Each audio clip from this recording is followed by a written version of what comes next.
Afinal de contas, por muitos anos, acreditamos que a sociedade brasileira já havia se acostumado com o sistema tributário caótico. Nos anos 1980, o tributarista Augusto Becker escreveu um livro em que chamava o nosso sistema de carnaval tributário, uma clara alusão à desordem que caracterizava o seu funcionamento.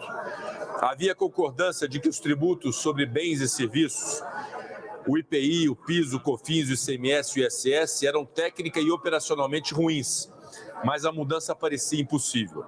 Afinal, no afã de realizar essa mudança, o Brasil enfrentava dificuldades para obter consenso e para estabelecer regras de transição. Não se vislumbrava a transição de um sistema para o outro. Um novo sistema, com arrecadação equilibrada, parecia impossível. A verdade é que havia um sentimento de insegurança em sair desse sistema que, curiosamente, traz tanta insegurança jurídica. A princípio, o sistema atual foi idealizado para ser uniforme.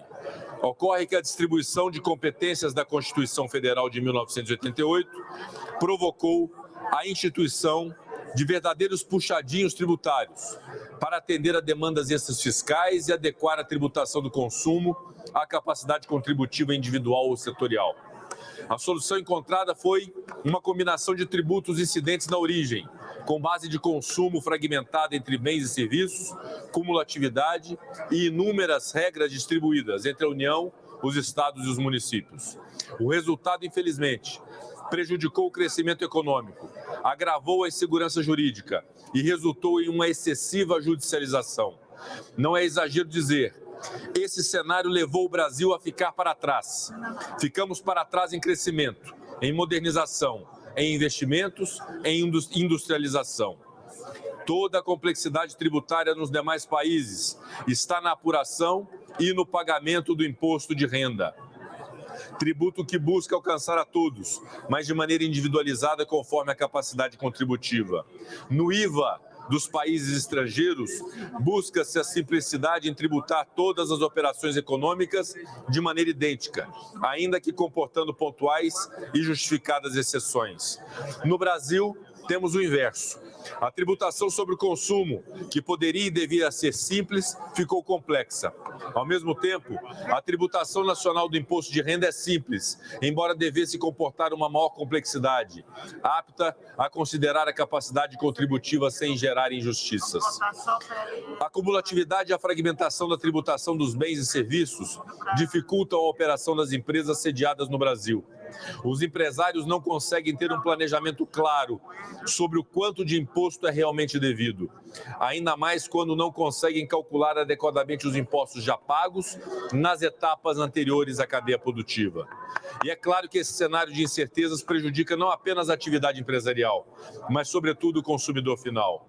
Diante de tantas desvantagens e complicações do sistema vigente, e mesmo com tanta dificuldade para chegar ao novo texto equilibrado e focado na justiça fiscal, na modernização e na desburocratização, a reforma tributária se impôs.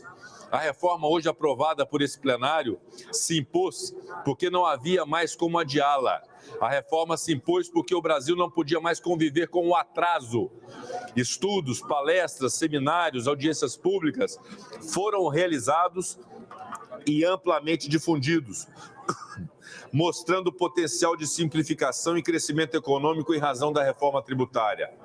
O amadurecimento do debate foi fundamental para que a população, as empresas, os entes federados e os entes públicos pudessem entender a necessidade da reforma. Mais do que isso, o debate aprofundado foi essencial para diminuir a incerteza e afastar o medo de uma tão ampla reformulação do sistema tributário nacional. A PEC 45 de 2019, de autoria do deputado Baleia Rossi, representa uma iniciativa crucial para simplificar o emaranhado tributário brasileiro. Ao consolidar inúmeros tributos em apenas 3, o imposto sobre bens e serviços, a contribuição sobre bens e serviços e o imposto seletivo, o texto vai reduzir a complexidade burocrática, o que possibilitará às empresas concentrar recursos e esforços em seus negócios principais, fomentando a inovação e estimulando o crescimento econômico.